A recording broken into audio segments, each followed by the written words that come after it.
Here's a little exercise called mindfulness of breathing or breath meditation. You can try it right now. Begin with finding a posture that you're comfortable with. You could be sitting on a chair, lying down, or cross-legged on the floor. Any posture where your spine is straight is correct. Then you can softly gaze downwards or close your eyes. Now become aware of the sensations of your own natural breathing. You can feel your breath around your nose, in your chest, or down in your belly, your lower abdomen. Feel the whole of the in-breath and the whole of the out-breath as best you can, moment to moment. Before long, you'll find your mind wandering off into other thoughts, worries, or concerns. That's okay. That's actually part of mindfulness practice. As soon as you notice that your mind has wandered off, just bring your attention back to your breathing as best you can.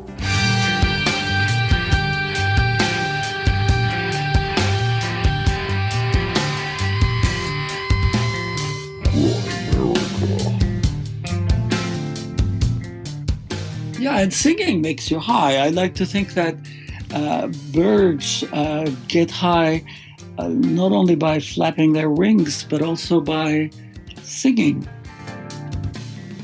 Okay, guys, welcome back to the Grimerica show. We're going to be talking mindfulness and such with Joseph Emet a little bit later. But first, as always, Graham, I didn't think of anything to say here. Dunlop, how's it going, buddy? I've been better since I picked up your cold, probably. You're blaming me for that, eh? So please excuse the coughs and the hoarse throat. Whatever. No, everybody at work has been sick too, so who knows who it could have been. It seems like an epidemic almost. You can see how quick it would happen. It doesn't happen to me very often, and when it does, and I can feel it coming on, it's really weird. But I think probably over the worst already, and it's not going to last very long. Yeah, that's what they all say. I'll try to stay positive. Next thing you know, bam, plague. No, it took us it's tough with the kids and the wife. I'd say it took us like probably 2 weeks or 2.5 weeks to fully like battle through it. From 2 weeks. From the time like the first kid gets it to the time it rotates through, and then you it's kind of like you got part of it. So it's kind of like I had the sniffles sort of the whole time, but then it didn't really kick in for a couple weeks. Yeah, then it was rough through your throat and your chest, and yeah. So we both managed to power through, though. It didn't affect the show. No. Except for he sounded probably a little nasally. I think I still do a little bit. You sound like shit. Yeah, and the recording we did tonight's got coughs all through it, so that'll sound pretty bad. Yeah. What was I going to say? Unless Darren takes care of it in post. Yeah, you don't do that anymore, though, I know. Not a whole lot of it. Hey, man. Oh, that's what I was going to say. So yeah, we've got Joseph Emet coming up on this episode. He founded the Mindfulness Meditation Institute in Montreal, I think it's called. And we talk about like all the stages of, mindfulness meditation, going from like awareness of thoughts to meditation, being a choice, and then the third stage of transformation, and all kinds of techniques on how to be mindful and aware, focusing on your breath and Doobie-doobie-doo. Yeah, it's a good one. Yeah, you guys should enjoy it. Yeah, you were pretty fascinated through this one, actually, learning about mindfulness. Yeah, it was a fun one. He's got a good charisma. Demeanor? Yeah, demeanor. Easy to talk to. Yeah, well, that's, I guess, what happens when you spend decades learning under Zen teachers and stuff like that, eh?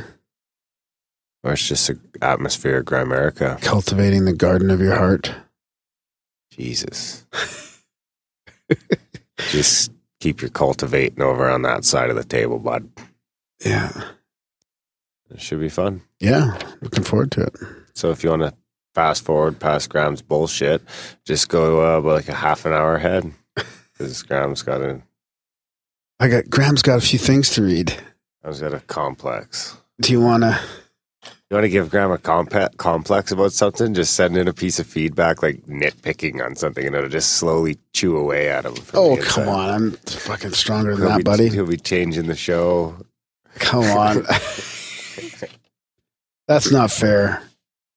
I can take it. You do all right. I genuinely want feedback, good or bad.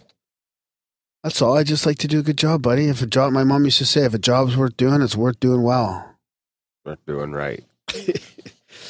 So, do you want synchro or feedback, or what do you want to hear about?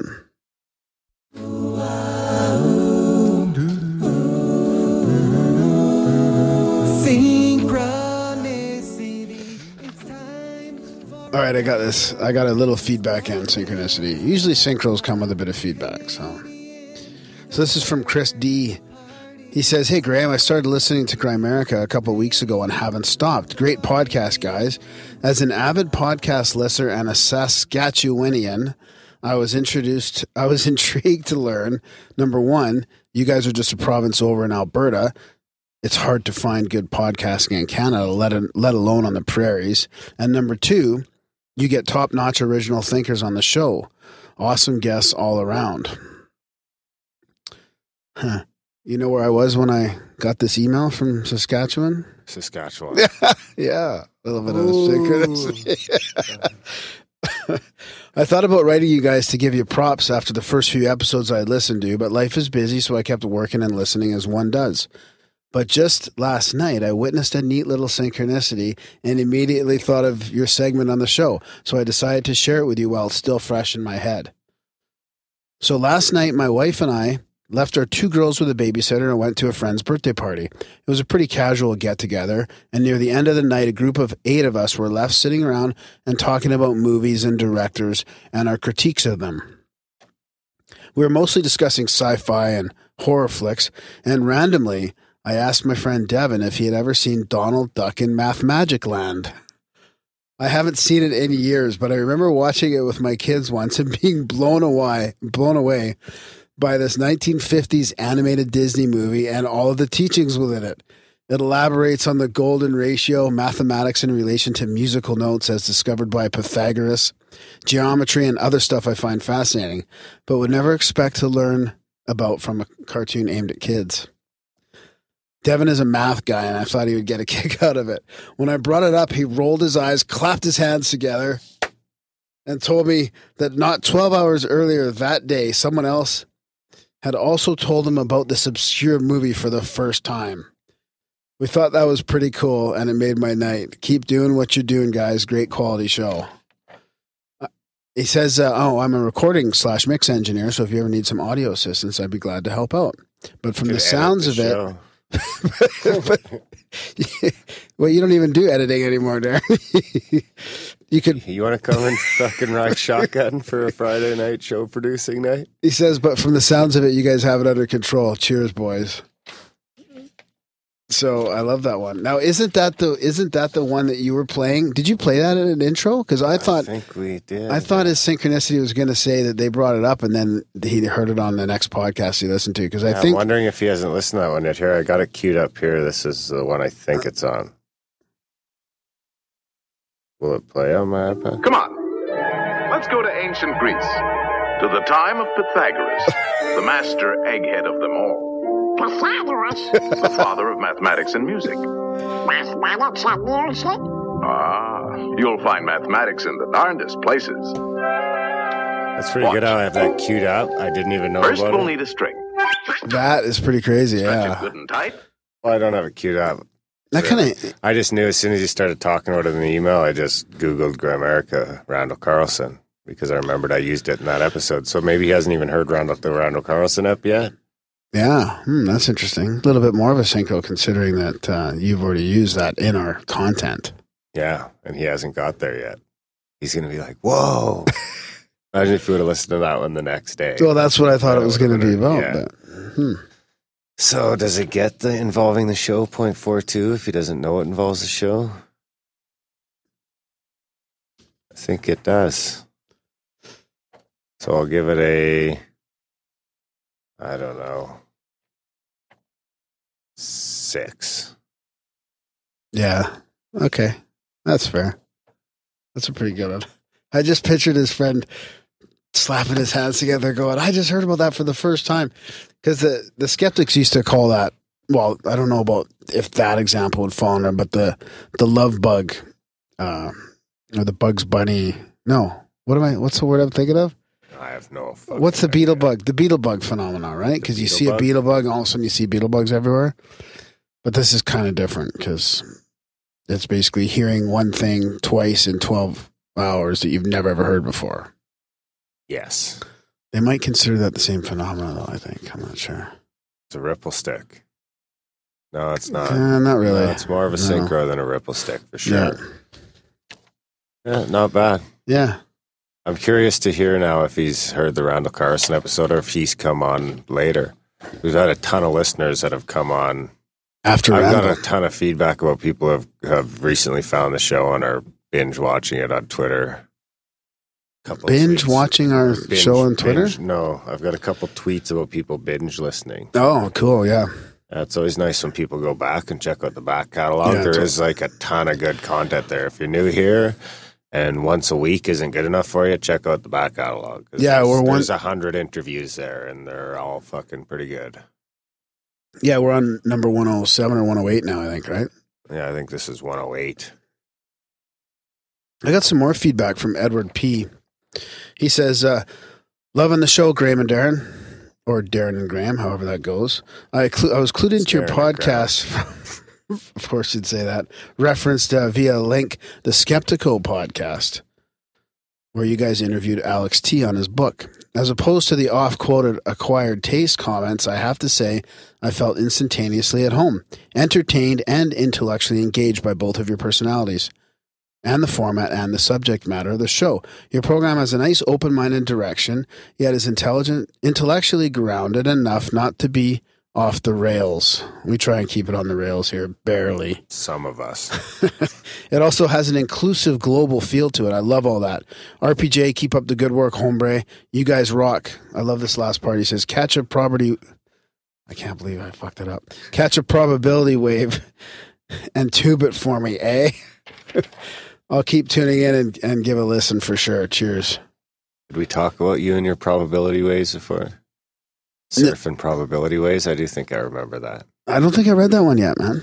No. No, I mean just on the show. Oh, I know. I he's don't think so. referencing something we talked about on the show. You think so? Yeah. Oh, fuck, I don't remember. Surfing in a probability wave or some fucking crazy shit. I must have been with like Emet Goswami or something like that. Only possibilities. Profound UFO quote of the week.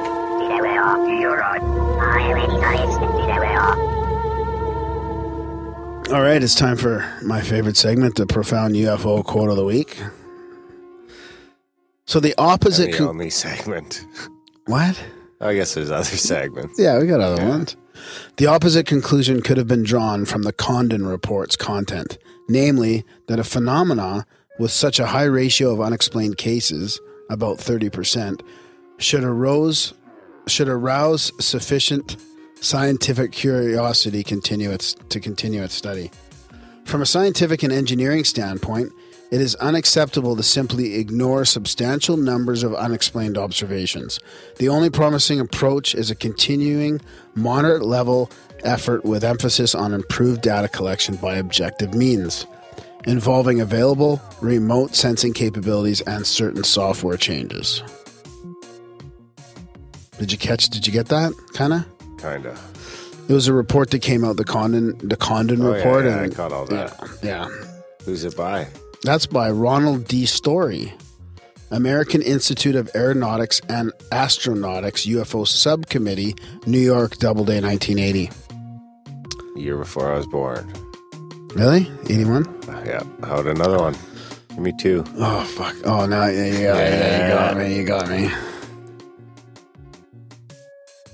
It is impossible for any man-made machine to make a sudden appearance in front of a jumbo jet that is flying 910 kilometers per hour and to remain in steady formation paralleling our aircraft.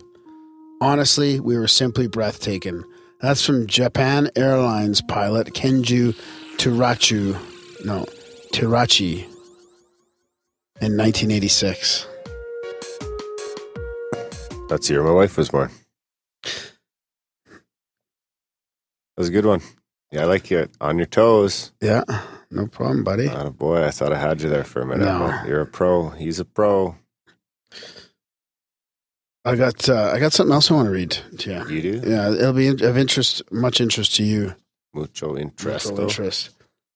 I want to thank Not Morgan for his feedback from Reflective Air podcast. Him and I have been emailing back and forth quite a bit. It's interesting when you start listening to each other's podcasts. It's pretty cool, and he's got some interesting takes. He's kind of like the dope smoker like you are, and the other guy Morgan on the show is like kind of like not smoker and dope like me.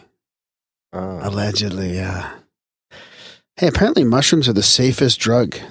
Really? Yeah. Well, let's all eat some mushrooms. And I think cannabis is number 2. No, it's quite up there. It's up there. Is it? Alcohol's the most dangerous. So, anyways, they did a pretty good segment on skunk weed and marijuana and drugs and stuff like that. So, anyways, he made a comment about one of the things we talked about with RPJ. He says, "I'll try to keep it brief." RPJ was asking on a recent show about people with heavy cannabis use and dreams. Those are 2 of my favorite things, he says. I don't know if he means RPJ and cannabis use or dreams and cannabis use. Attaboy. Maybe it means dreams and RPJ.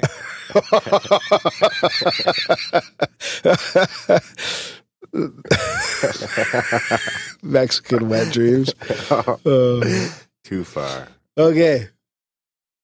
So he says, will you please pass on to him that everything he said is completely correct? It is almost impossible to recall any of your dreams at all when you're a heavy user, although the dreams are definitely still happening. You sometimes, but very rarely, remember very brief snippets. Similarly, when a person stops smoking abruptly, especially cold turkey, their dreams become very vivid and very often unpleasant for a week or so after. Proper intense nightmare stuff.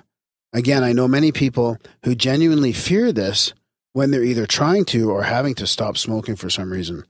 I have not much of an idea why this is. I have some thoughts on cannabis, its interaction with the unconscious, and we know that neural connectivity is different, more unconventional on cannabis, and it also affects short-term memory. The nightmares, though, I have no idea whatsoever about those. I'd love to know why it's like that. When going cold turkey myself, I always took some time and programmed myself before going to sleep to hopefully avoid these nightmares as much as possible. And I seem to remember that working. No recent experiences to draw on, though, as it's been a long time since I've gone cold turkey. Just thought I'd pass this along. I'd definitely be interested in if anyone knows more about this, as I haven't heard it discussed anywhere else. And if there's a chance you could find out from RPJ where I could find this reference he'd encountered, I'd be very grateful. That was probably because he wanted to talk about on the latest episode that I listened to, and I didn't get back to him in time about the reference. Sorry, buddy. Did you get back to him at all? Yeah. Oh. I told you we were having an email exchange back and forth. Yeah, but I don't know where it stopped and when it started. His last email was so long, I copied it into my voice dream app and listened to it with the British accent of Bridget. Oh, there you go. So I listened to his people from all over the world. Yeah, I listened to his email on my voice dream app with a chick's accent. Southern U.S. You can get a Spanish accent for people from Spain. You could have maybe an Australian guy. I like it. Maybe we could play the feedback with stereotypical accents. Yeah, we should do that. Yeah, that's a good idea. From your voice stream. That's a great idea. I don't know how great of an idea it is, really. Yeah? Can you talk about something right now? Like what? Just keep talking. So we ordered a new mixer. That's exciting. Take it easy over there.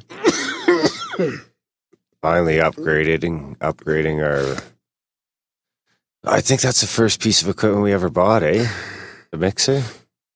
That was a piece of equipment we needed to actually both be in the same room. Oh, yeah. You mean like our first actual... Well, besides the microphones, right? No, I think we were in... Oh, yeah, well, the microphones we got at the same time as the mixer, I think.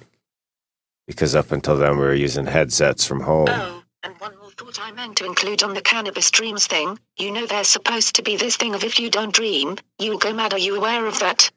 I've no idea whether it's actually true or not, but there might be something to it. Similar to sleep deprivation, I guess. I'm just wondering if there's any connection to that and not remembering your dreams because of cannabis. You know, this thing about cannabis causing psychosis.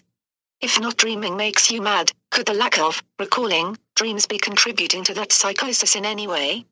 Just putting that out there. I do think that to have any understanding of what dreams actually are, you kind of have to understand what reality is first, if you know what I mean. And Are you believe mad? me, I think it'll be a very long time before we work that out. Anyway, I want some. Do you have any else in there?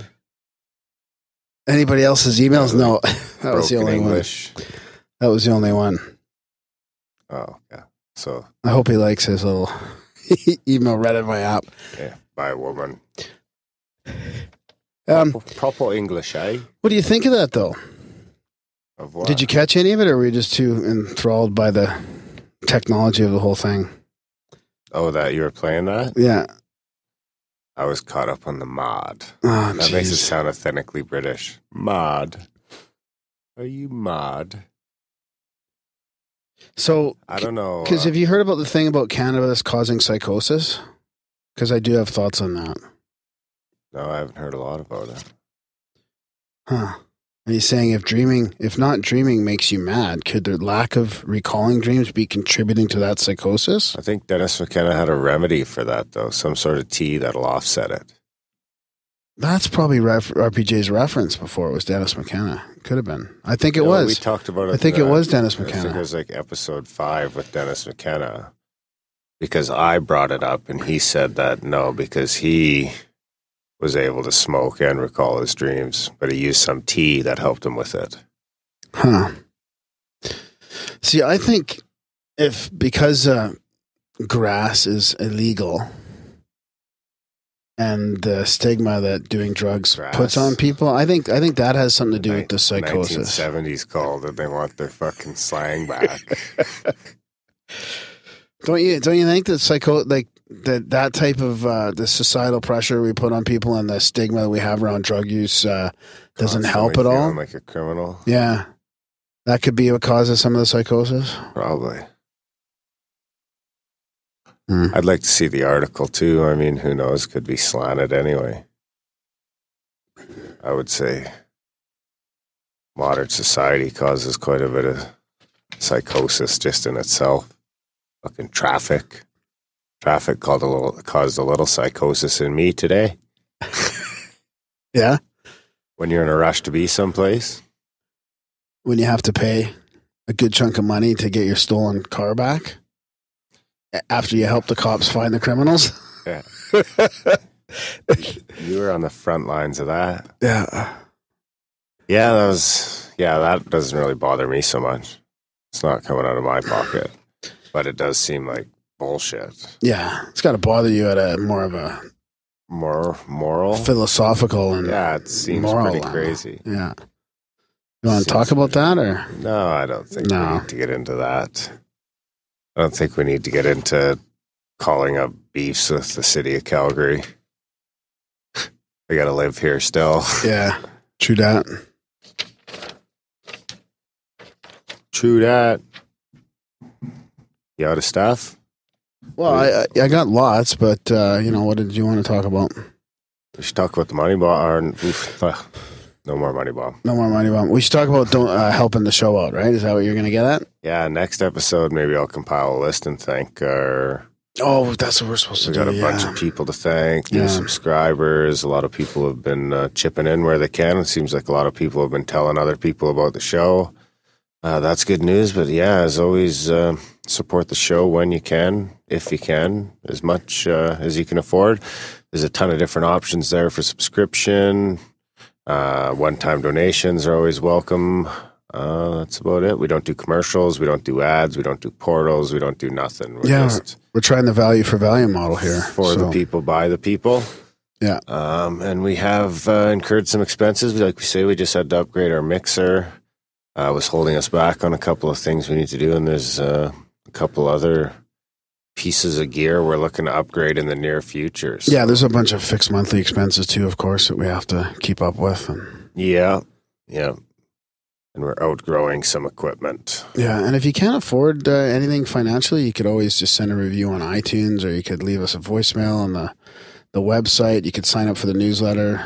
Tell some people, sign Tell up some some other friends for people sure. about the newsletter. Yeah, just put your friend's email in the sign up for the newsletter thing and just sign them up to the newsletter. Yeah, mention the show in comment forums or any place you're hanging out online. Just spread the word about Grimerica. Yeah, we don't really have a marketing plan or anything like that. It's really all just you guys who are listening and who enjoy the content to talk about it.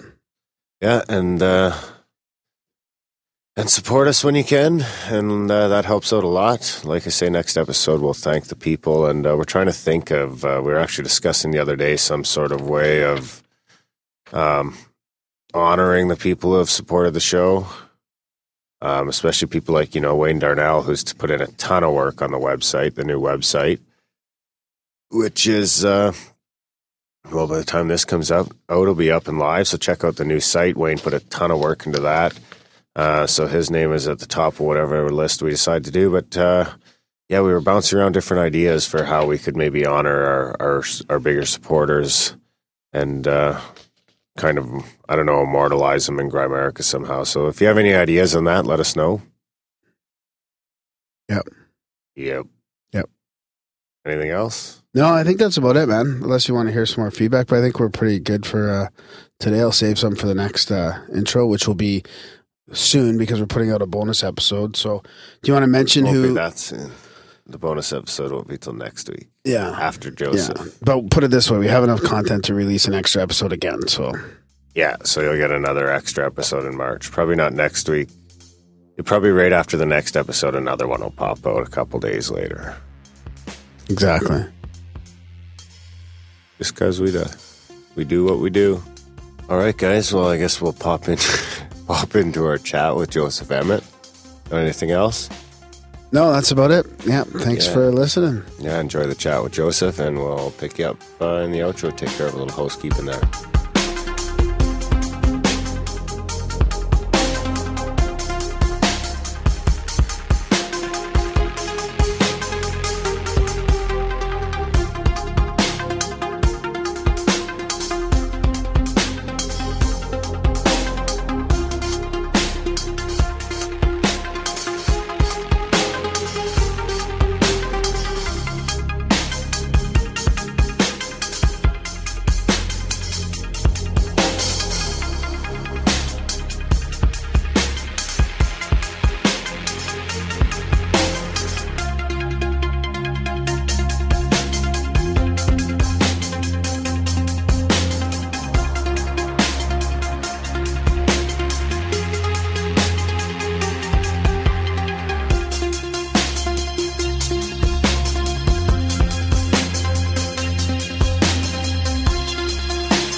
Okay, guys, in Grimerica tonight, we're going to be chatting with Joseph Emet, talking about some mindfulness and all that fun stuff. I'm looking forward to it. This is one of those ones I'm pretty excited about. This is Graham's bread and butter. I wouldn't say that, but the group. I'm a little bit more than you, but that's why we like to do this, because then you can learn how to meditate too, Darren. I said we were talking about mindfulness. He's like, "What's that?" Anyways, we've got. Well, the thing is, I thought I knew what it was until I got home from work today, and I was talking about it with my wife, and she's like, "I was like, oh yeah, we're talking about mindfulness," and then she went off about all this stuff mindfulness was, and I was like, "Whoa, you just that's confused not you." what I thought it was. Well, we'll get the real scoop from Joseph here, who's been training meditating. I think he's been teaching it for like 20 years, and he's written a few books on it. I wanted to mention some of those names, like Sleep Better with Mindfulness Meditation, Buddha's Book of Stress Reduction, A Basket of Plums, which is about where he trained in France, I think it was. We'll ask him about that. And his latest book, which I have in my hands here, which is pretty cool. It's full of good meditations. It's called Buddha's Book of Meditation. Now, Joseph also has a doctorate of music from Boston University, and he's the founder of the Mindfulness Center. I think it's called Mindfulness Meditation Centre in Montreal, and he's had that since 1997. So lots to talk about here. We're looking forward to getting deeper into this topic of mindfulness. So welcome to the Grimerica show, Joseph. Hello, hello. I'm happy to be here. Yeah, thanks for staying up late for us and coming on to talk about this. We've wanted to get deeper into it, and your book is great because it's got all kinds of examples, and you've got music to go with it, and little mantras and stuff like that. And I guess to start off here, I want to kind of jump right into mindfulness as a tool and the power, and then we can kind of go backwards into your history a little bit and get into that. But I want to start with like kind of what Darren was mentioning, how, you know, what is mindfulness and how is it beneficial? Oh, it's beneficial in a number of ways, but mindfulness has been sort of defined as paying attention intentionally. Sometimes like we have automatic thoughts, like thoughts come to us unsolicited. Yep. And they're not always happy thoughts, that they could be angry thoughts, irritated thoughts, disappointment thoughts. And with mindfulness, we are aware of these thoughts, and we can even change our state of mind, which is so important because we all want to have, like, we enjoy people who have a sunny disposition and who are positive, and we could be that person with mindfulness practice. That's my number one thing about mindfulness. Yeah, I've sort of been touting, like, to be honest with you, it's been the most powerful meditation style for me. And I used to say to people, I'd go to like group meditations and, meetings and stuff like that. I was even in like 12-step programs and this and that, and mindfulness or meditation would come up. And for me, it was like practice of being in the moment. And then when I started reading your book, it sounds like that's kind of how you're describing it as well. That's kind of what I thought it was, is just being in the present. Yes, being in the present as opposed to being in your thoughts. In your thoughts, being in the, like, our thoughts could be about the past. Memories are thoughts, kind of thoughts. It could be about the future, anticipation. Even anxiety is a kind of made of thoughts about the future. So being in the present, like right now, it's beautiful and white in Montreal.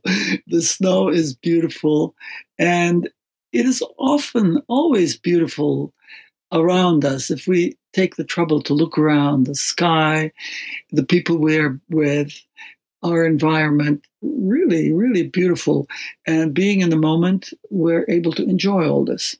Huh, that's interesting. So there's a direct because I appreciate the littler things in life now, for sure. Over the past few years, like looking, outside, and when I'm lying in bed, sleeping in, and the sun shining in, or there's like little things, the birds, whatever it is. And I guess what you're saying is there's a direct correlation with the ability to stay in the moment because you're noticing these things. And that is because, in some ways, mindfulness helps you do that. Yes, that's the mindfulness mantra. Be here now and come back to your body, because the body is my home, because the body is here now. My mind could be somewhere else. So when my mind is with my body, with my breath, then my mind is also here. They are together, which is the basic idea. Yeah. So what in your past decades of research here and teaching all these people to watch their thoughts, and you mentioned it at the beginning here, how thoughts come unsolicited.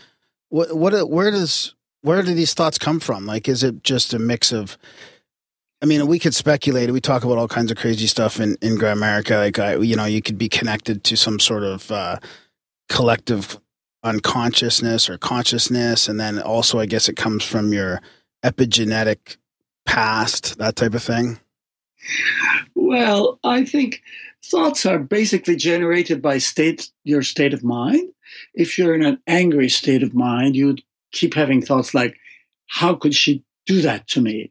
Or she's so mean. And if you're in a, positive, say, full of gratefulness, you'd say, oh, I really appreciate what she did to me. She's such a nice person. I'm really glad she's around. I think I think there's a real correlation between your state of mind and your thoughts. Yeah, no, I tend to agree with that. Yeah, I know. Yeah, I know. So how do you change your state of mind then? Well, indirectly. You can't change it directly, but you can change it indirectly by filling your heart with positive emotions, with positive thoughts. Like, for example, this show, I could think of it with anticipation, with hope that it'll be a wonderful show. I could think of it as a joyful occasion, or I could think of it, oh, what a drag! What kind of thing is that going to be? Maybe it'll be terrible. Like having positive thoughts about it makes it a pleasure. It makes it something to look forward to, and I do that by thinking positive thoughts about it, and that really puts me in a good mood. Yeah, but you make that choice, right? Like you have the awareness to make the choice, right? For sure. But now that is a state of the second stage of meditation. The first stage is being aware of your thoughts in the first place, yeah. which is not always the case. Like, how many times people say to somebody, "Why are you so angry?" And he'll say, "I'm not angry." But everybody in the room can see that he's angry, right? Yeah. Everybody knows it except him. So, once you're aware of your thoughts, then it's possible to make a change. Because So what'd the first step be? well, is the awareness, right? Watching. As soon as you're probably, like when you find yourself in a bad mood, just go to your happy place.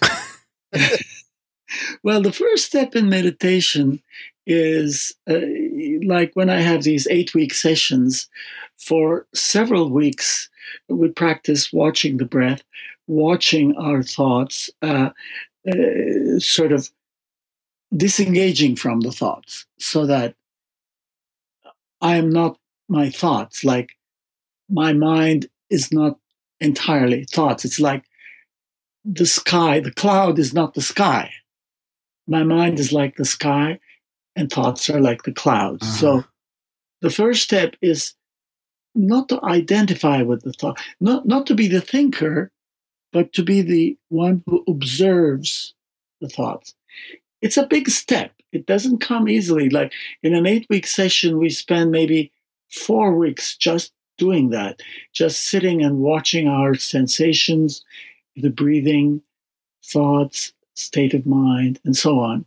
And then we have sort of the tools. We're able to make a transformation, that change. But that first step is really essential. Are you there, Graham? Yeah.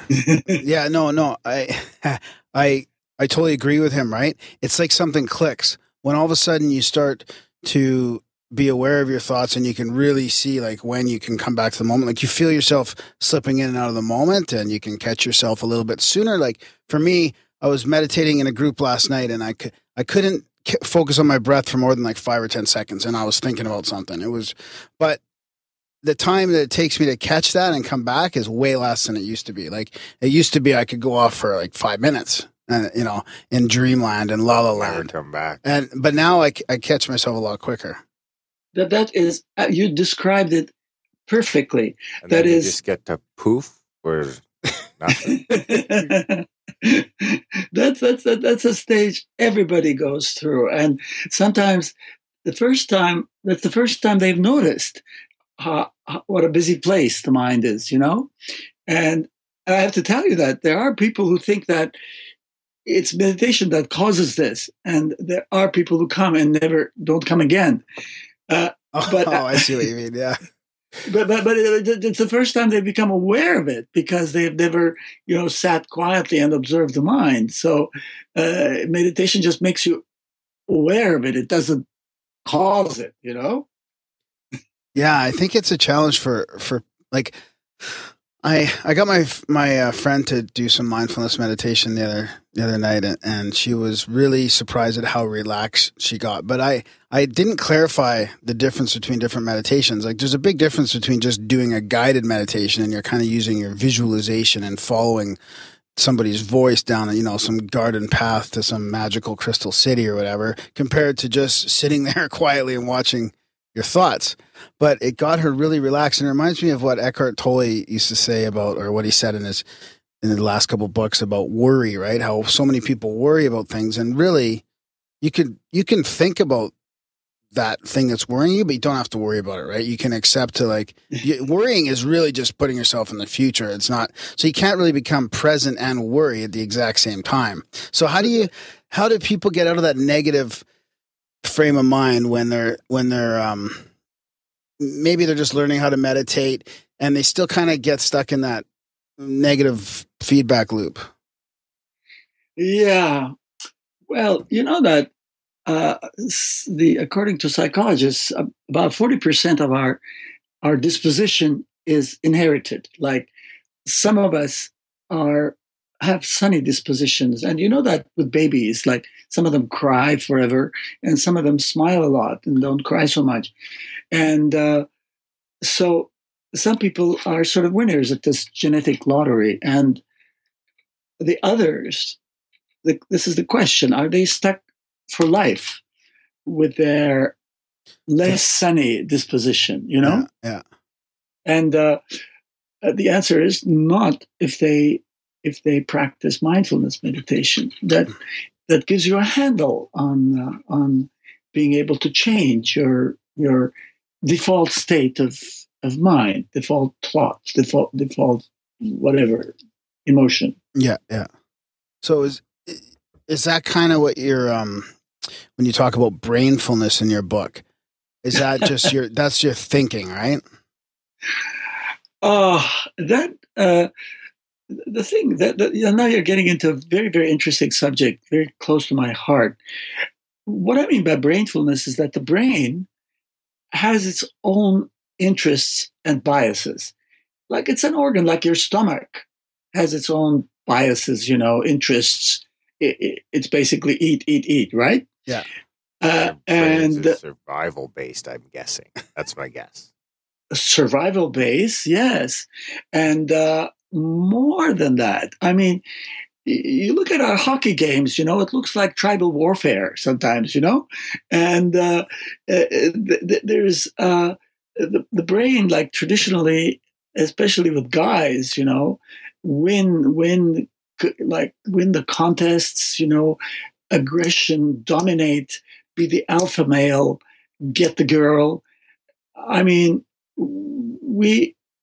millions of years of evolution and caveman stuff, and the brain still pushes us toward these things.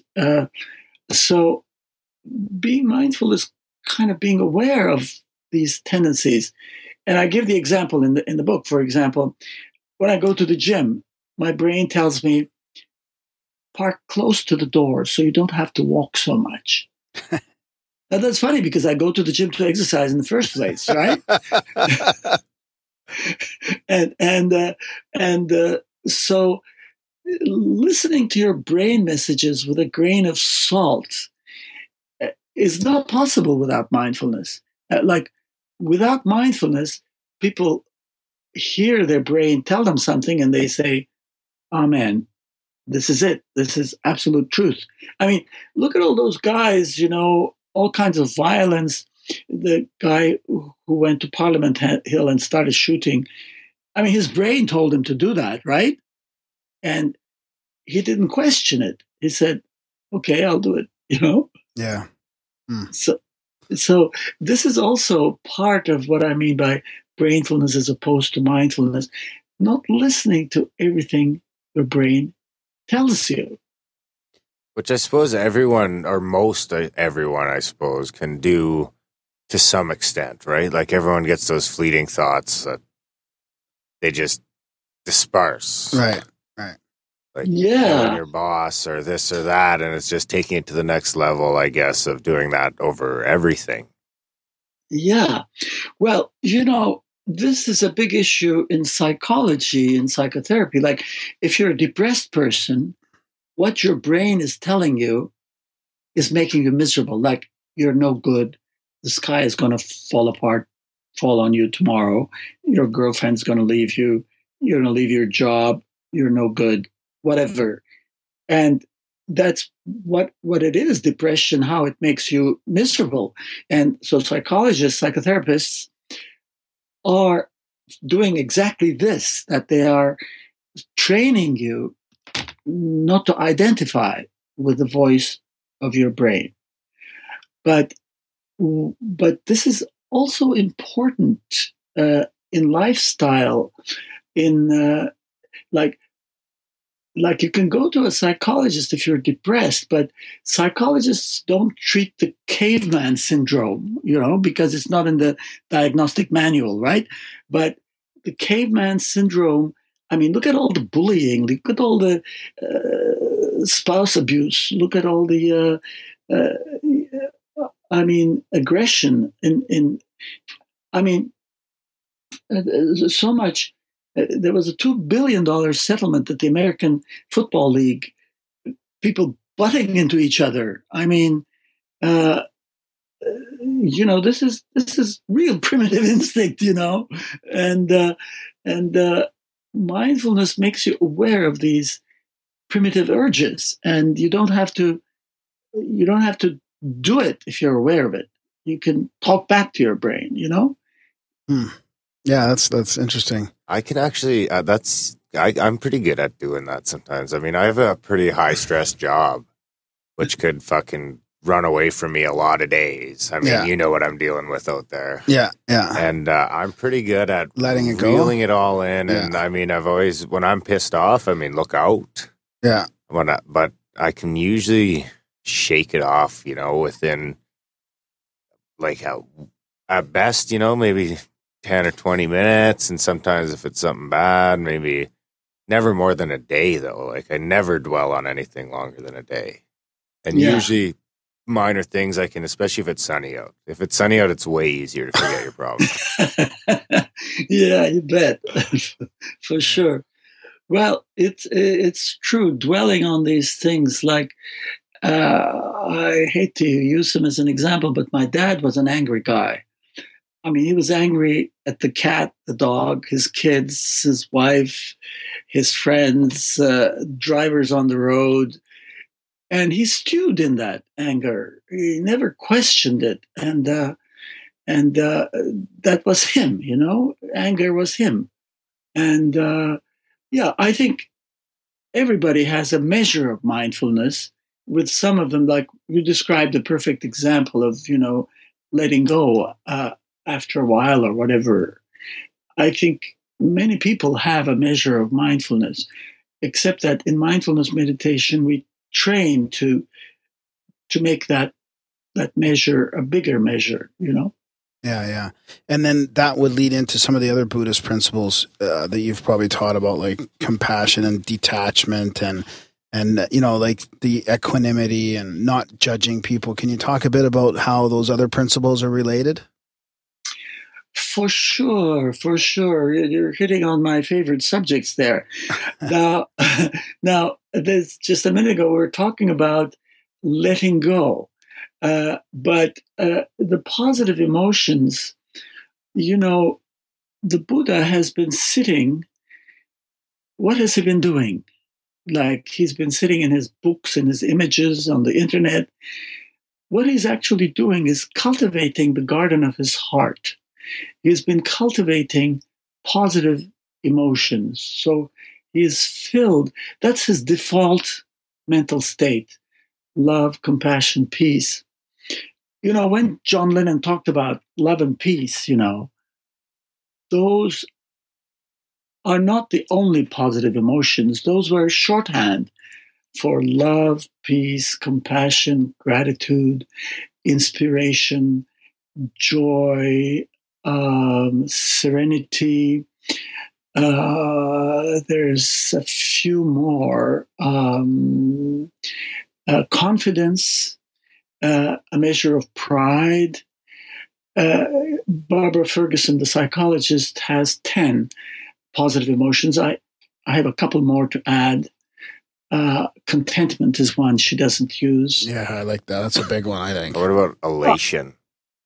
Yes, she uses the word awe, like an awesome. Okay. Yeah, so would that be the same as, like, I think, I'm thinking of the documentary, I can't remember what it's called, but where he talks about where he plays, like, he plays you a video of someone, like, crashing their bike or something, and everyone gets that feeling, and then he explains to you what that feeling is, and then he shows you I think it's like the little kid sees his daddy, surprises him coming home from war early or from the military or whatever, and he's like, that feeling you get in your chest, that was his way of proving that humans are not bred to eat each other, dog eat dog. Right, yeah. Well, the thing is, every thought has a color. Every thought has a color. Like, think of a person right now and let an image of a person come to your mind. That image is accompanied by an emotion. And we're aware of the picture, like, okay, this is Dan, right? This is his picture in front of me. But often there is a feeling that comes together with the picture. It could be a feeling of, like, you really like that guy, okay? Or it could be a negative feeling, like, I don't know. Like he's angry or something. Yeah. There was an American expat in my group once, and she said, "Okay, tell me how to love George Bush." and she floored me every time. I didn't know what to say, but but the thing is, I just mention that to give an example that there is a color, an emotional color, emotional tone that accompanies every image, friend, foe, whatever. And the idea is to become aware of the color that person comes in. And once you know that, you can paint that person a different color, paint him with loving colors, paint him, or if you can't manage loving colors, except at least indifferent colors, instead of negative colors, just paint him in different colors, neutral colors. At least it won't bother you anymore, So is it like dark, bad, bright, good? Oh, yeah, if you like. There is something very interesting in what you say. According to psychologists who study positive psychology, the images of people we like and we love appear brighter in our minds. And the images of people we don't like or we're neutral to appear like less luminous, more faded. Not interesting. So there is something to what you say, for sure. Yeah, I wonder if the color red is the color red my personal vibration or my personal feeling? And is Darren's color red different? Or do you think there's some correlation between the color red? By itself, what I mean by color is emotional color, really. Like a vibration kind of, or? Like if Darren is fond of you, he'll think of you with glowing colors. Okay? Yeah. And looking good, bud. Yeah. So the idea is that you can practice. Call up images of everybody. I don't know, the bank clerk, the bus driver, the people you know, and surround them with glowing colors, surrounding them with the emotional colors of appreciation. Everybody has something good about them, Find that and let that thought change the color that you see that person in.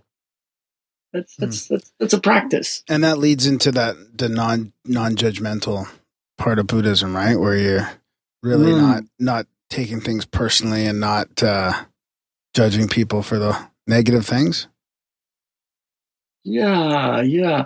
Now, taking things personally, that's a whole field itself. But not judging is right on for sure. People, as well as that's also, a big issue in pain management. Like, you have pain, we even judge the pain. We say, this is awful. It shouldn't be like this. Will it ever go away? Is it cancer? And the judgment we have about the pain is often worse than the pain. It makes us suffer more than the pain itself. Yeah. So, that's a big issue for sure. Can you expand on the pain part? That's pretty close to my heart. So how can people detach from the pain? Well, there are several ways. Right now, I have a course for cancer patients at a big hospital here, and this is a big issue, of course. The issue is one Buddhist practitioner put it this way. He said, "Pain is inevitable, but suffering is optional." Yeah. What she meant was that, separation is painful, physical pain is painful, chemotherapy is painful, but sometimes we make stories about it that are even worse than the actual physical pain. Like, you know what I mean? I gave a few examples. Why me? What did I do to deserve this? I don't deserve this. This is so terrible, and so on and so forth. And that is what suffering is made of. Being a victim? Victim stories. You're right on. Right. Like, animals don't seem to do that. Pain is pain. Death is death. Everything is so simple. We have really complicated minds for sure. So I wanted to talk about that a little bit more, but what do you think there? I wonder if animals are that. I wonder if it's just different for them. You know what I mean? I almost feel like they would be. They would heal better from injuries and stuff. Because I wonder if it's more based on, I wonder if intelligence would be a marker of consciousness level. I mean, that seems to be our best guess. So then, like, dolphins and must be feeling some similar emotions and things like that. But and then monkeys. They don't always seem so fucking good at controlling them either. Yeah. But you see, animals don't know what death is. They have no conception of death, so they're not afraid of it. It just happens to them, and that's the end of the story, whatever. But we anticipate. You see, fear of death is probably worse than death. According to psychologists, 68% of us have really huge fear of death. And we suffer because of that. And I have been at the bedside of a family member. She was absolutely terrified of death. And animals don't have that because they do not anticipate. It just happens to them when it happens. When it's time, they go. Yeah. So what do you think about the whole new age thing about vibrations? Like, we talk about colors, like seeing, different shades or brightnesses of colors when you look at people and all that. Is there a vibration that's correlated to that too? They talk about raise your vibration. You hear it so much in the new age healing background. And just lately, I've actually kind of almost had a little mini epiphany about how that might work. Like, I kind of visualized it in my head. Like, truly, if your vibrations were raised, and things were like finer tuned, that it wouldn't allow things to to enter and penetrate the same way as if you had like a lower kind of negative vibration. What are your thoughts on that? Personally, I tend to think that it is a metaphorical way of speaking. Okay.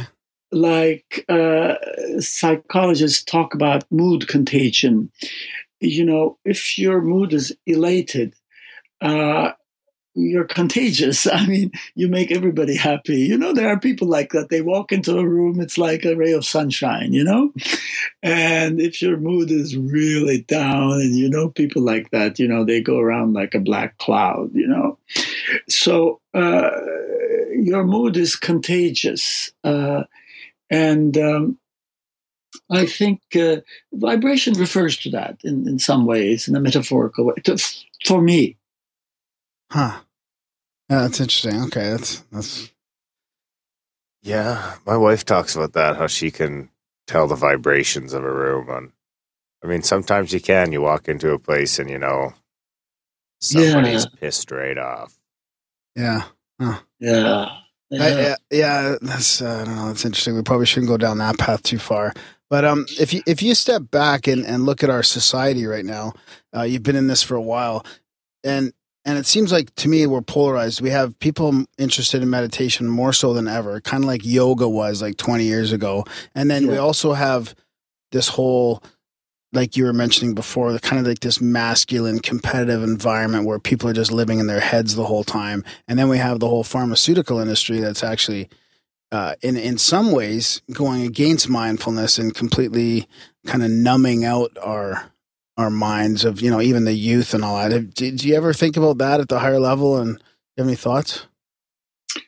Yeah, you're hitting a very sad subject there, as you know, because there seems to be a conspiracy against mindfulness, Yeah. Almost in the media and all that. Recently, I came across a statistic which is unbelievable, that the media give us 17% more negative news than positive news. I knew that there was a negative bias, but 17 times, not percent, I made a mistake, 17 times. 17 or 70? 17. Okay, 17 times though. Yeah, not a percent. So, yeah. Okay. Yeah, that makes more sense. Yeah. Over here, whenever I turn on the radio, it's news about some Islamic State massacring somebody, or whatever. It's really a litany, Yeah, it's brainwashing, really. And trying to keep a sunny disposition, listening to the evening news is a real challenge. I think even the Buddha might have had a tough time doing it. Yeah, listen to the evening news and keep a sunny disposition. So what do you do in your own personal life in that regard? Because I don't really watch the news myself just because of that. It's actually, and the longer you go without watching it, the crazier it seems when you do watch it. Yeah. It's like it's been saying the same things over and over again, and you turn it on and it goes right on. Very true, very true. Well, avoid watching it. This is a big issue for Buddhists because everything nourishes your spirit in one way or another. It could nourish negative feelings in you, or it could nourish positive feelings. We all know songs, for example, that do that. That old song, "What a Wonderful World." Know that Louis Armstrong song? Yeah.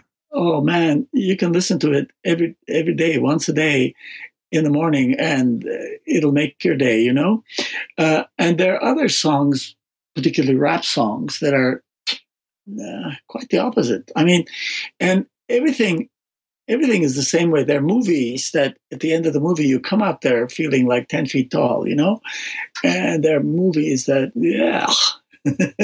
So the idea is to choose what you feed yourself carefully. Just like you choose what you eat, choose what you see, what you hear, what you read, and so on.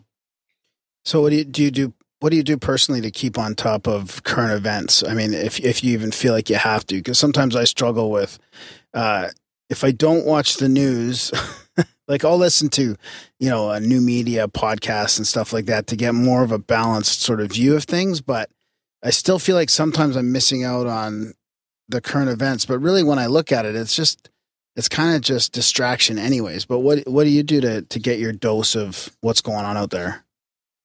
Well, I have a couple of newspaper sites that New York Times is one of them. And there I choose what I click on, like they don't choose what to feed me. I choose what I want to eat, it's like cafeteria is where you choose the plate you want to take, so that's how I get my daily dose of, and then there are positive news too, so I can click on them instead of, the negative news all the time. Yeah, yeah. And the only way to do that is to go online, really, go to the internet and do that, because you definitely can't pick your positive news stories out of the TV, that's for sure. No. And now I'm beginning to understand why this show, why you interviewed me at 10 o'clock, because it's like like the mood of the show is like the kind of chats you have at this hour, Actually, yeah, well, there's more reasons than that, but it's 8 o'clock. We started 8 o'clock here, which gives us enough time to put Darren's kids to bed and stuff like that. And yeah. Oh. But it is, we like it casual here because it's kind of more real in a way. We don't really censor anything, and we can talk about things pretty openly. That's great. Well, just sit in an office. Yeah. Of course, you knew it was 10 o'clock here, right? I did. I know.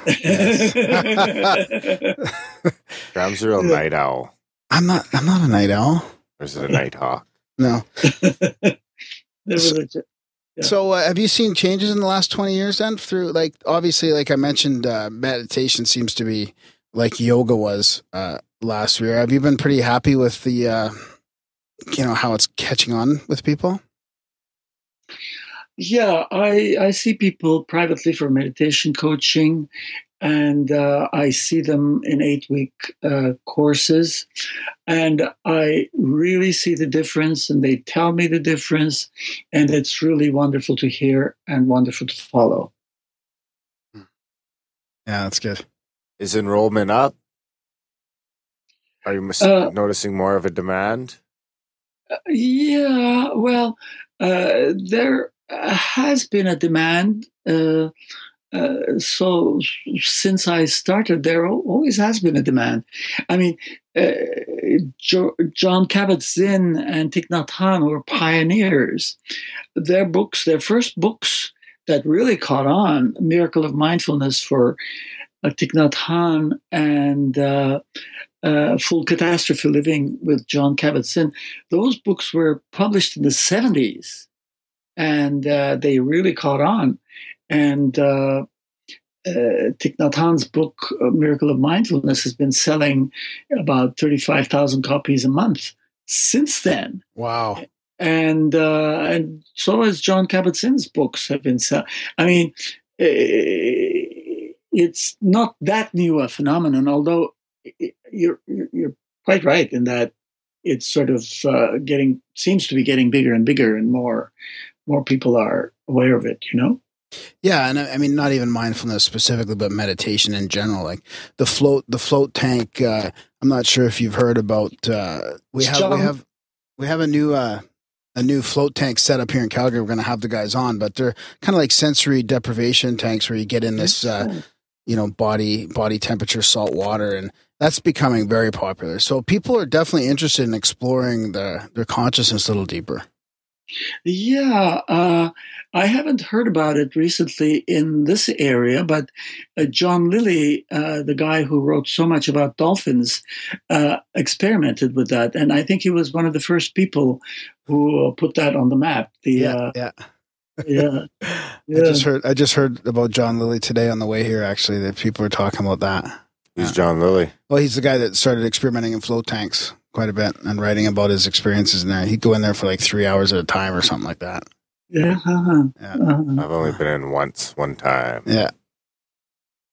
So, what else do we want to talk about? How about Thich Nhat? How do you pronounce your guy's name again? Thich Nhat Hanh? Yes, yes, yes. He's a person with a wonderful smile, a very engaging look on his eyes, and you really, when you see him, it's very difficult not to like him. Your heart goes out to him. And his smile is very, very precious. Like, I've been to Plum Village where he lives maybe 10 times, about a month at a time. And I sort of imagine him in my mind's eye. And when I see him, his smile is always more generous and warmer than what remained in my imagination. He's really a very, very engaging person. And that was in France, you said, right? You trained under him in France? Yes, mostly in Plum. Well, where he lives, he calls it Plum Village, because when he first, the boat people, refugees, and he wanted to create a place where these people could come and live on the land. So he planted plum trees in that part of France. It's a big industry, plum jam. Have you ever eaten plum jam? No, I don't think I have, actually. Have you, Darren? Do you like plum jam? I'll have to try it. I probably have had plum jam. I remember my grandma used to have all sorts of different jams and jellies and marmalades. And I had it there for the first time, and I felt like, wow, where have I been? Anyway, so he created this thing with over 1,000 plum trees and vegetable gardens and so on. And that was how the Plum Village. In French, it's the village of plum trees. Plum Village doesn't make as much sense as a village of plum trees. So that's the origin of that term. And how did you get into that yourself? Have you always been? Did you grow up interested in Buddhism and meditation? No, not really.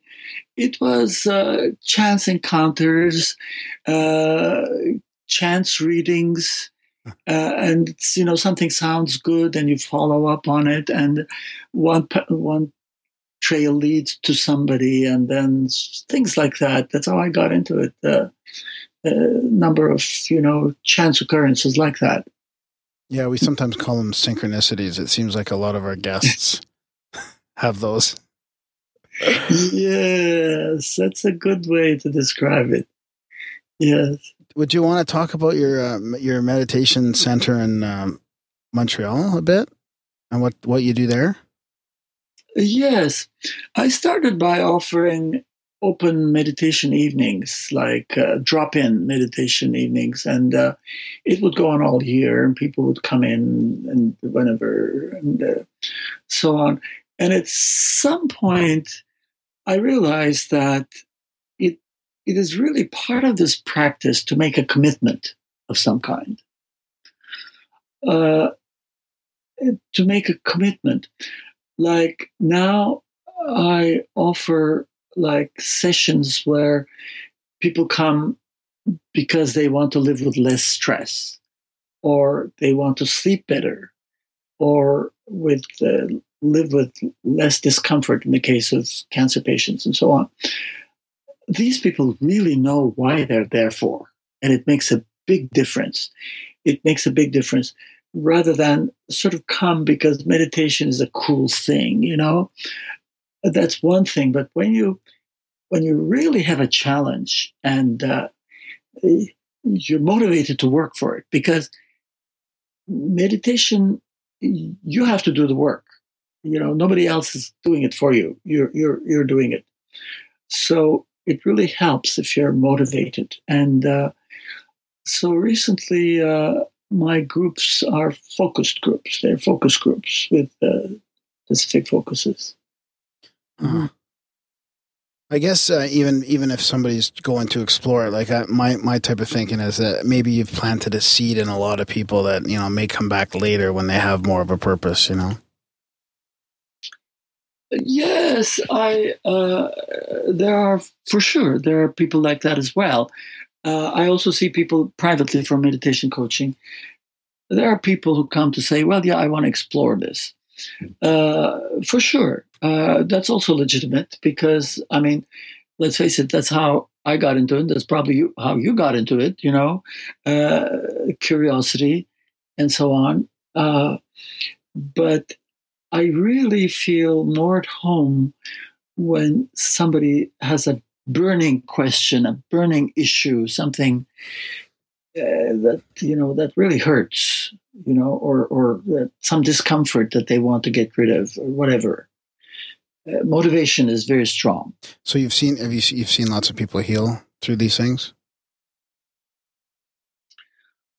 Oh yeah, I don't know. In 20 years, I don't know how many thousands of people have gone through here, and I've learned from them, perhaps as much as they've learned from me. When somebody opens up and tells you what's really in their heart, I don't care how smart you are, how wise you are, but you can't fail to be touched by it, Yeah. Can we talk a little bit about your book here before we run out of time? It's the Buddha's Book of Meditation, and it's Mindfulness Practices for a Quieter Mind, Self-Awareness, and Healthy Living. And I like the way you've laid this out. Do you want to describe to some people out there how your book is laid out and you have different chapters and meditations that go along with music and how important is diet, say, to mindfulness? I suppose putting the right foods into your body and things like that sort of go hand in hand. Well, I think that's in the book as well. Like if you go to a Buddhist retreat center, you won't eat fried foods and you won't drink sugary drinks because those foods are not conducive to having a healthy brain. Like when your body is unhealthy, you look in the mirror and you see your pouch and whatever. But when your brain is unhealthy, you look in the mirror and you don't see it. It's it's hidden. So it's really important for a diet goes to be in touch with how you feel after you eat something. How do you feel a short while after? And let that be a guide. Yeah, in this book, there are a number of chapters. I don't know how many, 17, 18, something like that. And each chapter zeroes in on a different aspect of meditation. The basic practices are very simple. Getting in touch with your breath, not identifying with your thoughts, being in the moment, being present, and so on. Basic practices are relatively simple, but applying them, for example, you mentioned diet, applying them to that, applying it to relationships, applying it to your work life, to family, whatever, that is the real issue. So long as your wisdom remains on the shelf, it's not much use to you.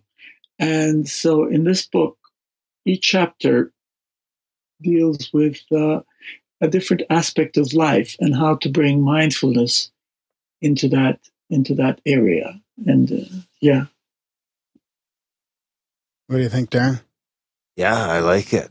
Yeah? I like it. Can you maybe, for our listeners, before we wrap it up, give a quick synopsis of, like, say someone like myself who's never meditated really. I tried to do that object one the other day for a few minutes, but then I got bored. Single pointed focus or something that would probably be called. I don't know. Yeah, the one where you just try and imagine the object. Yeah. But I got distracted a couple of minutes in. But what's say to wake up tomorrow and start to be more mindful? What's tomorrow look like for someone who's never done anything really down this path before? Well, mushrooms, do those count? Yeah. Well, my best suggestion to you would be to go to my website, which is Mindfulness Meditation Centre, one word, Mindfulness Meditation Centre, centre spelled the Canadian way, TRE.org. Click on books, and then click on Buddha's Book of Meditation, the book you have in your hand. And there you have 12 practice songs and 3 guided meditations that you can listen to or download to your iPod or whatever. And tomorrow morning, you can listen to one of the practice songs, or you can meditate with one of the 3 guided meditations. They're freely available. They go with a book. Of course, you would get further ahead if you read the chapter about it in the book, but the practices are good by themselves as well. I start with guided meditations because it is not always productive to leave someone and to say, okay, sit down and meditate. It doesn't always work. So after you go through a number of guided meditation exercises, then when you sit down by yourself, you might remember some of the instructions. And so it puts you on the right track, for sure. Yeah, that's good advice. They're like training wheels. Yeah, it is. So speaking of that, staying on that vein, what is your advice to people that just say that, oh, they can't meditate? Like, they think that it's all about being able to completely quiet your mind. Because I meet people like this all the time where they say right off their bat, their thing is they can't do it because they're no good at it, that kind of thing. Mm-hmm. Well, at the beginning of the show, I think you said something like that, which was right on. I felt, you get caught up with thoughts and you follow your thoughts and you get lost in them.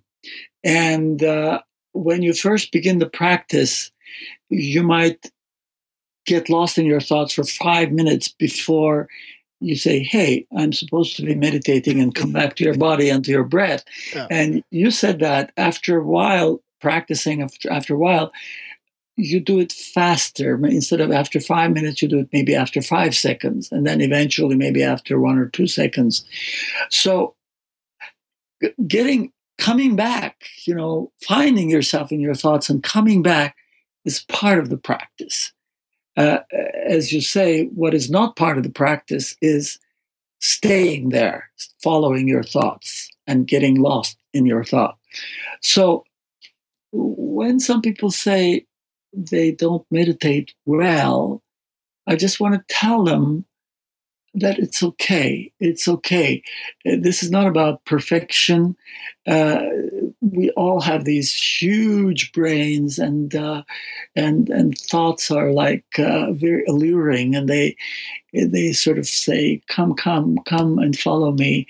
And but the sooner we realize we're doing that and come back to our breath and to our body, the better it is. And this only happens as you practice. And this is part of the practice. So it doesn't mean you're a bad meditator. It just means that you're on your way.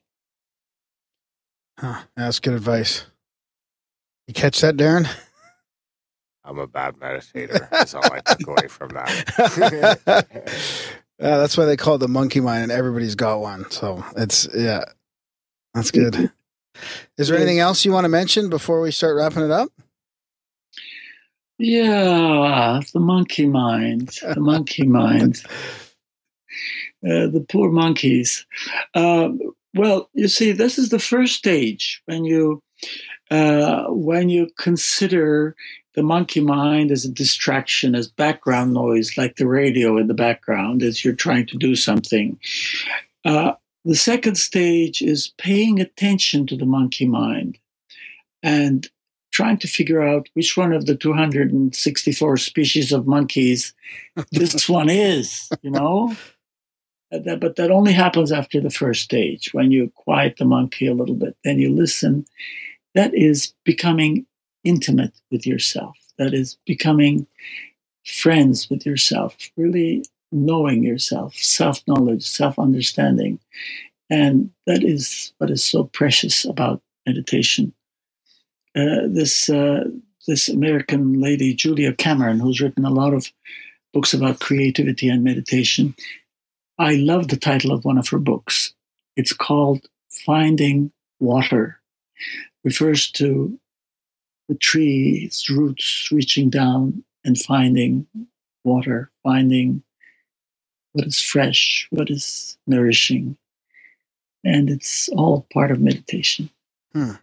So what's the third stage then? The second stage is kind of choosing and making friends with the monkey mind. And what would be the third stage then?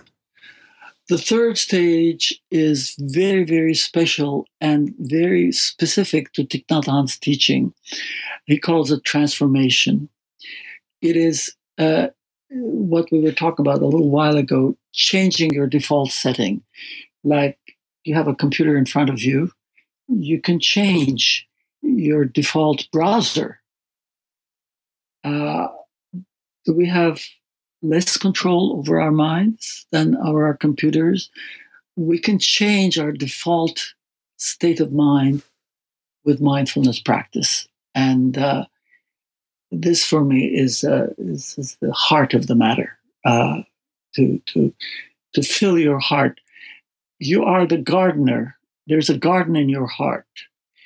And you're the gardener. You're the garden as well as the gardener. And you can't blame anyone else for whether it's poison ivy that's growing in your heart or lilies and irises and dahlias and roses. And this is transformation. You change the drift of your natural, spontaneous thoughts with practice. I love it because you're really talking about what the science is starting to prove now with the brain and how liquid and how what's the word I'm looking for? Plasticity, like the plasticity of the brain and rewiring your neural and rewiring your pathways and all. That's basically what you're talking about. Like the Buddha's been doing this for thousands of years. Yes. I never quite thought of it in those terms, but I think you're right on. Yes. Yeah, I love that part where these two, the old Eastern traditions and the new science is coming together, especially the neuroscience, because the brain is proven to be quite a crazy thing, and they're starting to learn so much about what's causing it to fire and how it fires in the way it does. And quantum physics is really rocking the boat too. Yeah. Yeah.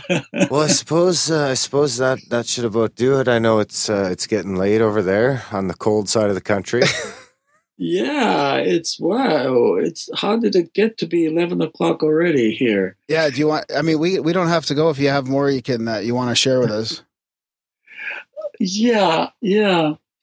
I would like to say that I learn about these things, and the songs for me are a big part of my personal practice, because a song stays in your ear like an earworm. You know how people go out of the movies like whistling the love tune, whatever. And when there is words attached to that earworm, the words also go in your mind. A mantra mimics concentration. And concentration is the weakest part of a beginner, the weakest skill they have. And what I love about mindfulness songs and mindfulness mantras is this ability of the tune to run in your mind and mimic concentration. And they form a big part of this book, Buddha's Book of Meditation. And they're all available on the website, mindfulnessmeditationcentre.com. mindfulness.org by clicking on books and then clicking off Buddha's Book of Meditation. They're available for free download with or without the book now. Mm-hmm. Maybe I'll try one out this weekend. Yeah, that's good. It's so funny. Is meditating like mushrooms? I should clear my schedule. No, I don't think it's quite that. I don't think it's got quite that impact. I'm not going to get there right away. No, at least it's going to take you some time.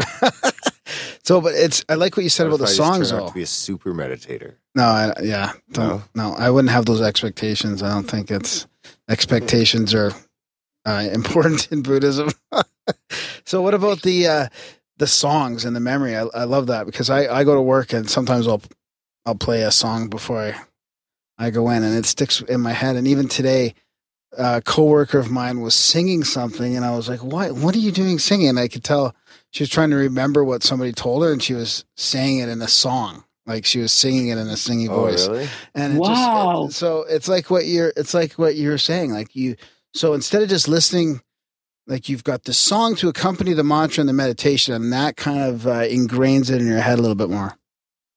Yeah, and singing makes you high. I like to think that birds get high not only by flapping their wings, but also by singing. There you go, Darren. Try that before your meditation. Not much of a songbird. No, these songs would make a wonderful introduction to a meditation session. Let me tell you why. Because your mind is full of everyday concerns, like you got to buy this, you got to do this, you got to do this errand, you got to make sure the host for your show, whatever. You're miles away from meditating. When you sit, the same mundane thoughts are going to run in your mind. One client of mine told me about this in a very picturesque way, describing her first meditation session. She said, it was the longest to-do list I ever did. It took me 20 minutes of making lists of what I was going to do for the rest of the day. That was our meditation session. But if you start with listening to those meditation mantras, one a day, one for each meditation session, they will bring you to the edge of meditation. They will bring you to the place. And all you have to do is hop in. You don't start like a mile away from meditation. You're right there, and it'll color your sitting period and make it productive and creative. Very Perfect. Nice. That sounds like perfect ending to a lovely chat. Yeah, it's better than ending with quantum physics. I agree. Yeah. I think, what did we do quantum physics like a year ago, and I'm still a little messed up upstairs. Yeah. Don't blame you. Yeah, so we're going to link to your website and your books and all that in the show notes. Yeah. Are you on the Facebook or the Twitter or anything like that? I'm afraid, no, I have never managed to develop an intimate relationship with those things. Entities. Yeah, kind of. Viruses. Yeah, kind of. That's okay.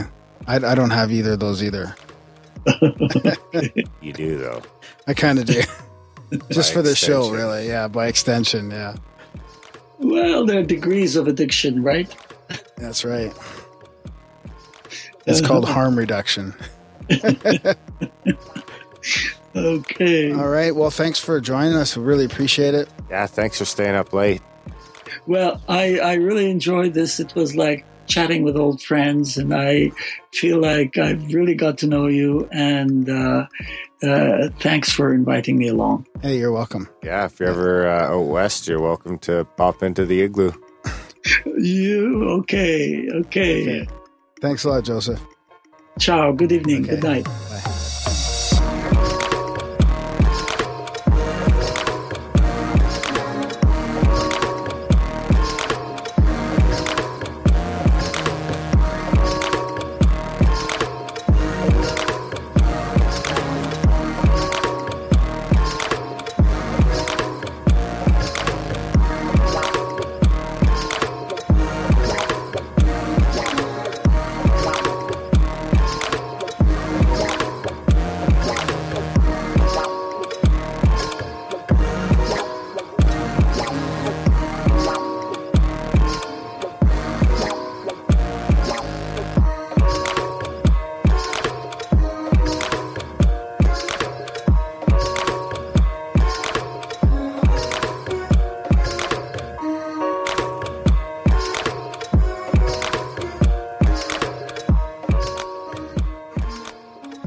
And welcome back to the Grimerica show. That was our chat with Joseph Emet. Did you learn something, Darren? Yeah, I like that one. That was a fun one. You going to start your mindfulness meditation soon? I'm incredibly mindful. You can download his music online if you want. Can I download it and use it in this episode? You used to say cigarette. Oh, yeah, you probably could, yeah. Cigarette? Yeah. Smoking a cigarette was your meditation, do you remember? No, but now that you've quit, now it's just meditation. You've just substituted it? It's less meditative, though. Is it? Really? I'm just saying. Feels too mechanical, or what? Why? I don't know. It tastes delicious, though. Does it? Like candy.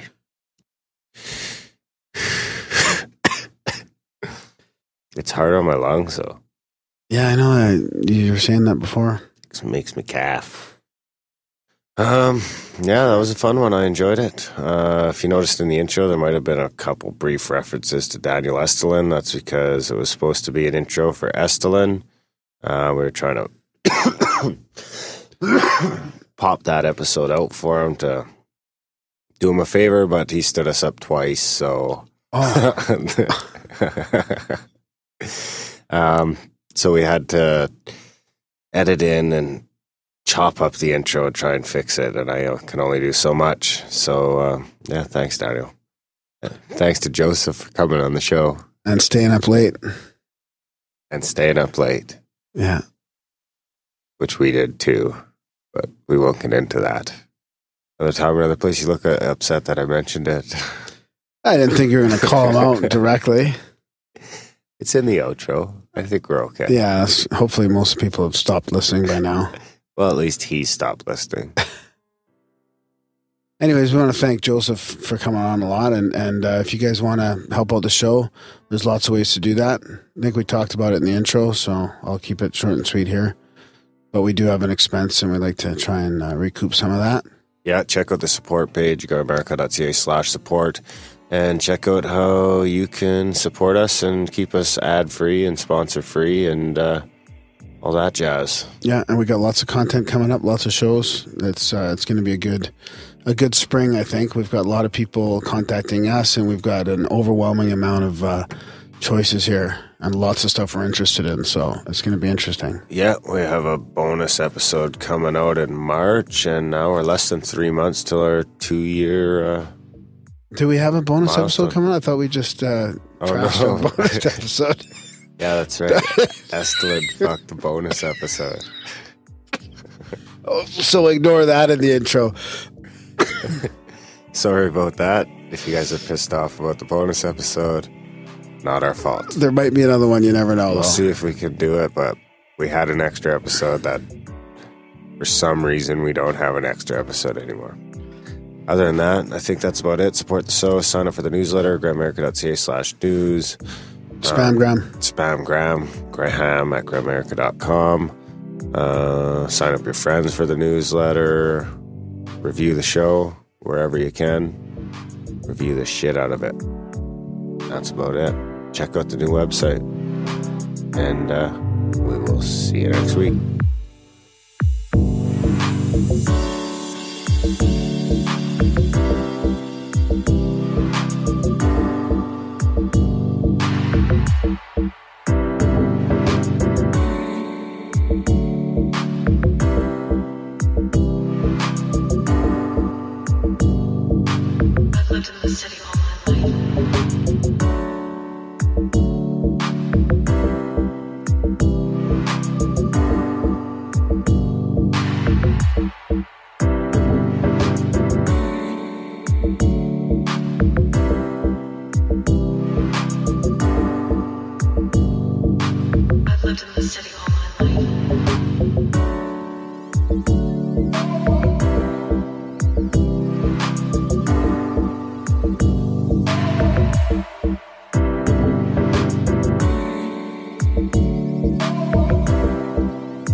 you.